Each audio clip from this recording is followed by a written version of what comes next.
被打342的针，特别是我们的针头，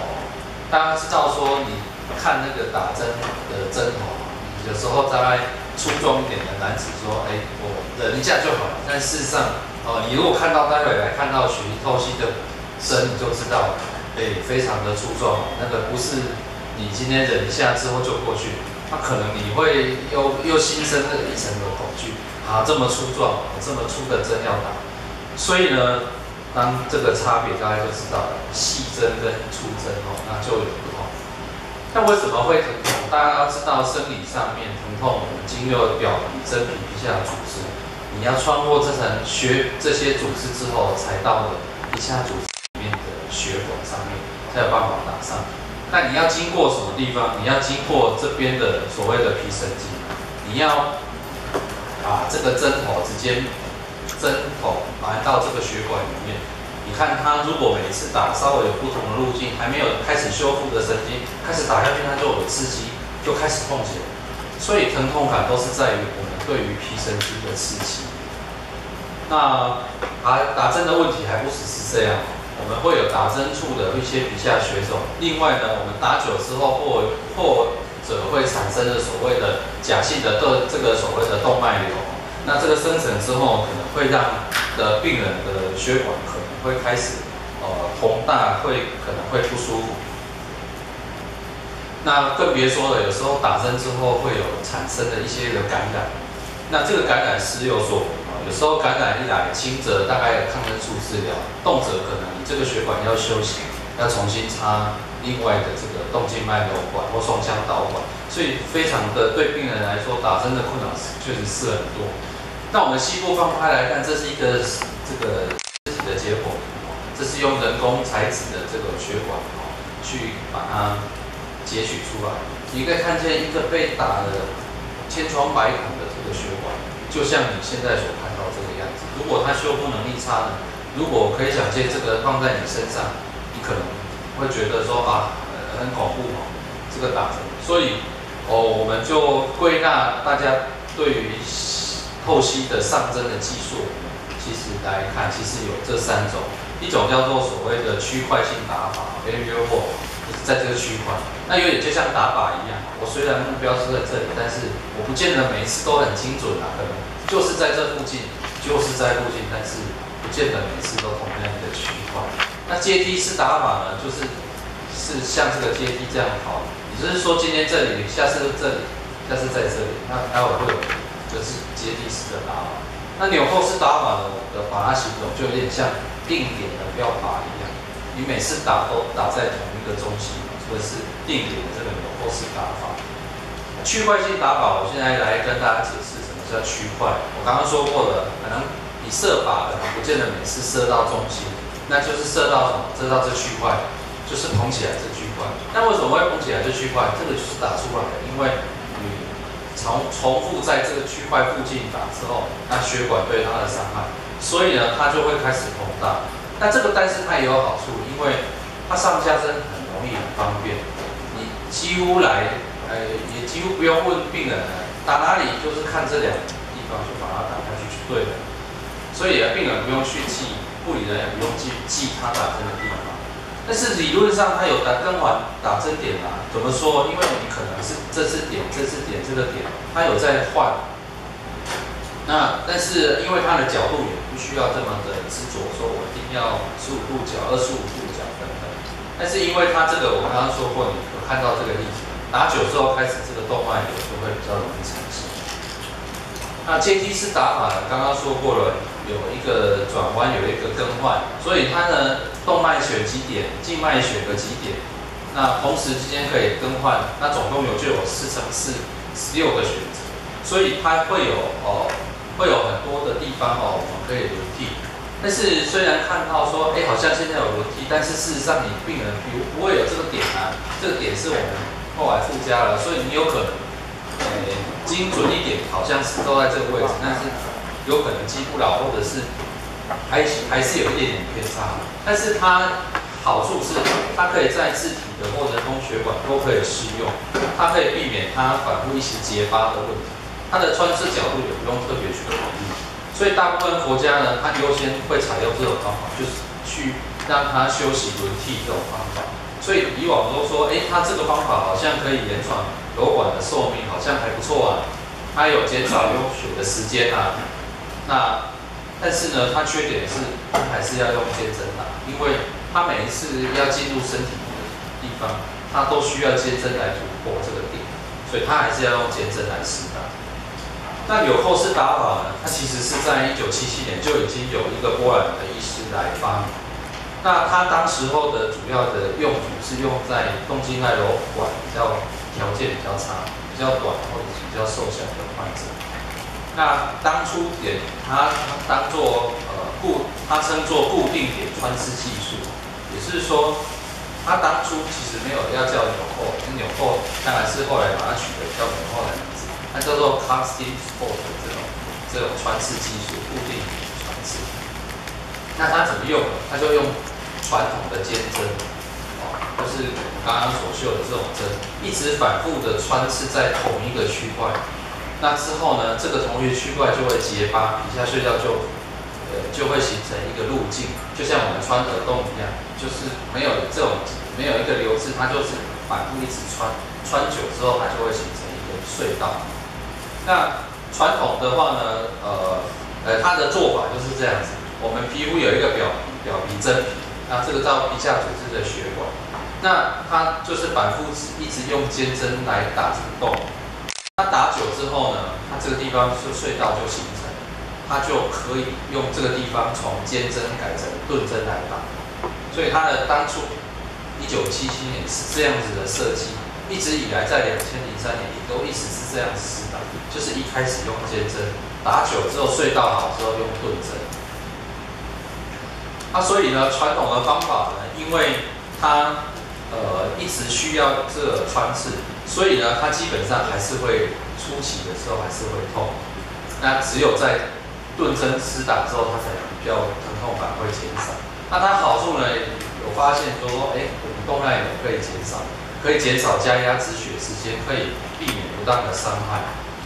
但是它的坏处是什么？我刚刚讲的，一直强调，一开始需要用肩针，所以它在突破点在前面几个星期的时候，它会比较有明显的疼痛感。那有时候因为它一直需要肩针施打，它还会产生伤口的重复的穿刺的感染，所以这个是当初一直这个传统的这种纽扣式打法一直没办法风行的一个因素。那在2003年，日本的一个宁波公司它就去改良。那说实在也不是很大的很新的 idea， 但是就是一个很新的 idea。他做什么事情？他就是给他设计一个，这里有一个持针器之后有一个前面的一个纽扣，真的像纽扣一样的东西。这个是用这个 polycarbonate 来做的一个材质。那它这个东西呢，待会我会跟大家讲怎么使用。那一开始它设计是在日本，这个发明家是在日本的琉球，所以他在自己的区域里面就做得还不错。那后来韩国仁川有来那里做探访，所以他觉得这个技术很好，所以就在仁川那里广为流行。那台湾区我们在2年前我们就到日本琉球去参访。终于我们领先拿到这个技术回来。但是技术的重点是在什么？这个持针器完之后，把这个所谓的前面这个纽扣东西，把它埋入我们的皮下的组织里面。在洗完肾之后，这里会有洗肾之后有一个疤痕，有一个孔道，把它穿进去。它穿进去之后，把它注入粘在这个皮肤上。皮肤上之后用透明胶带之后把它固定。那固定完之后呢，2天之后会再拔起来，再重新穿一次这个技术，再把它放进去新的东西，新的刚刚那个栓子。等到这个构成总共2个礼拜，隧道就开始终于成熟了之后，我们就可以把这个夹笔上面会形成一个夹笔 scar， 会把它刮除。刮除的时候呢，会需要把它撕完之后把它这个刮除。那之后呢，我们就可以用所谓的这个钝针去施打。那钝针施打的时候，我刚刚讲就是减少这个疼痛的目的，所以它的差别就是在于从肩针改成钝针这个技术。所所以呢，它的好处是可以减少它隧道建立起的这个疼痛感，另外减少它的打针的失误的机会，因为它只有固定点，也只有固定角度，所以几乎不会失误。那它会减少一下血肿的机会，另外它可以大幅减少上针的时间、止血的时间。那我们先来看几个案例。那高先生哦，他已经是65岁了，但是他已经做透析、血液透析已经9年。那血管其实这个是有被这个说改变哦，它事实上血管本身蛮粗壮的，所以他基本上平常打针是很顺利的。他其实原本他对于这个需求并不是那么的大，但是他每次下针哦，这个病人其实有一点点恐惧感，所以呢，这是我们第一个个案。后来跟他说，高先生，那你来试这个新的技术，这个可以减少疼痛，而且让你没有恐惧感。果不其然，他自己做完这个之后，他到目前为止的感觉就是他几乎没有，他完全没有惧怕感。那案例2是一个林小姐，58岁嘛，她是慢性肾丝球肾炎的患者，她进入透析已经7年。那刚开始进入透析的时候，她其实有一段的不顺的时期。她为了这个血管要怎么样做的血管要能够顺利，她每次都为了这个事情打针的事情都很害怕。你看她其实血管，她的手是比较粗壮，也是属于粗壮，但是她的血管是比较深，比较不好抓那个路的深度跟角度，所以呢，后来他看到别人有做这个技术，他觉得不错，他也应该也可以自己做。那经过我们护理长评估之后，从上针到用这个技术到现在，他自己认为他自己的感觉是他的动脉瘤旁边的这个动脉瘤在减少的这种倾向。那案例3是一个吴小姐，是一个多囊肾患者。那这是一个新的，才刚进入透析1年。那这1年呢，但是他其实很瘦小，所以因为瘦小，那血管就小。那血管很小，在奇美医院，他在奇美医院做，奇美医院跟他说，就延后打吧，让血管练熟一点，让它大一点，再来打针好。但是他怎么练就是练不起来，因为他是坐在上臂所以他几乎对于这个训练几乎没有什么反应。所以一开始就是脉冲不太好。那后来他也是经由我们建议跟我们挑战是比较困难的 case。那事实上现在打了之后，他也觉得他不用绑止血，他就可以轻松上针，而且他对打针也不是那么的惧怕，所以他也觉得非常好的一个东西。所以我们接下来来看一个分享影片，它是由 Towaski 波兰的医师来做的。那他在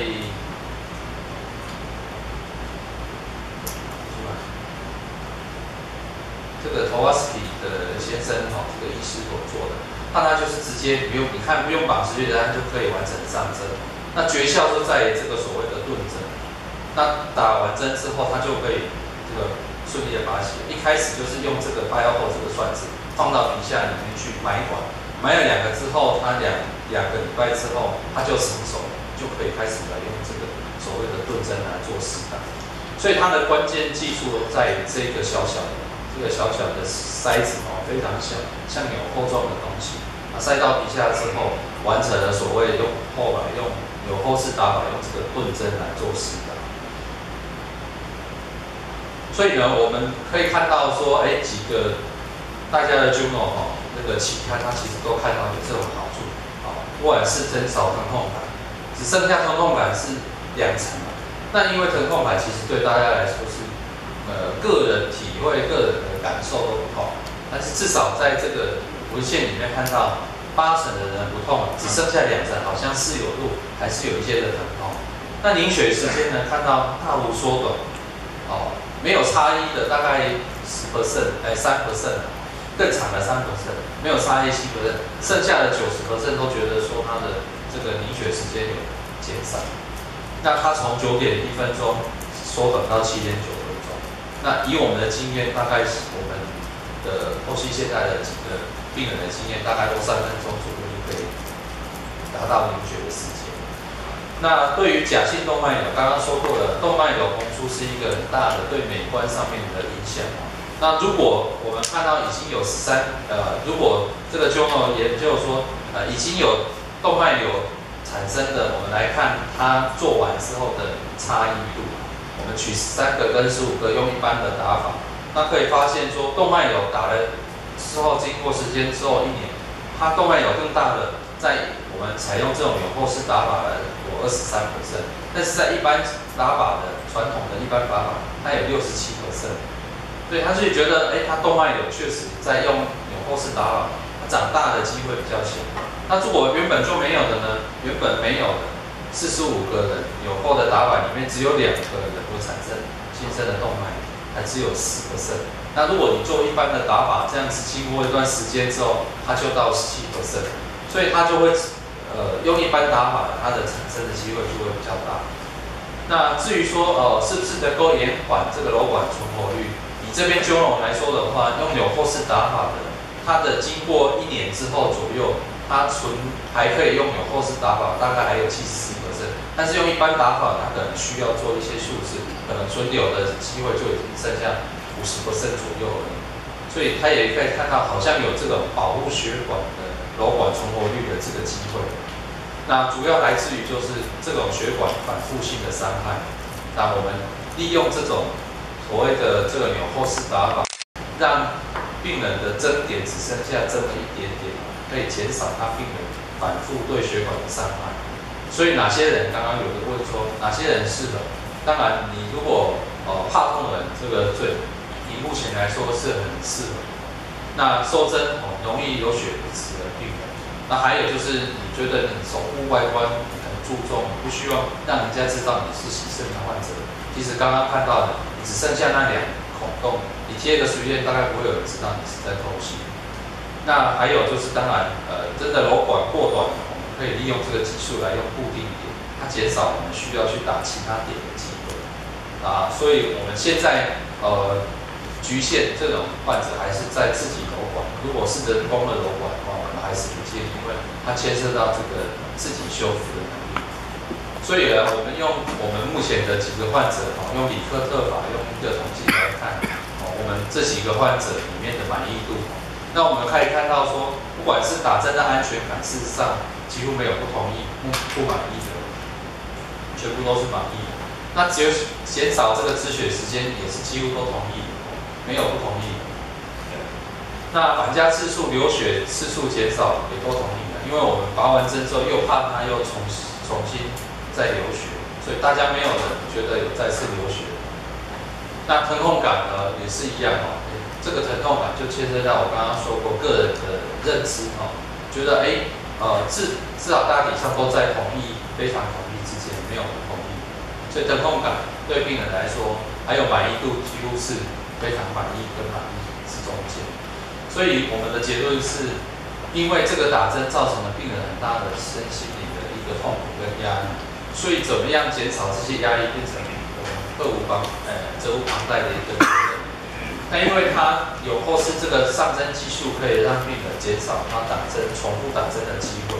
所以呢，我们再从纽扣式里面再把它改良，变改良式的这个技术，可以让我们初期建立隧道的时候，减少这个沉痛跟穿刺的这种感染。所以我们可以看到，它可以减少这个止血时间，还有减少假性动脉瘤生成的速度。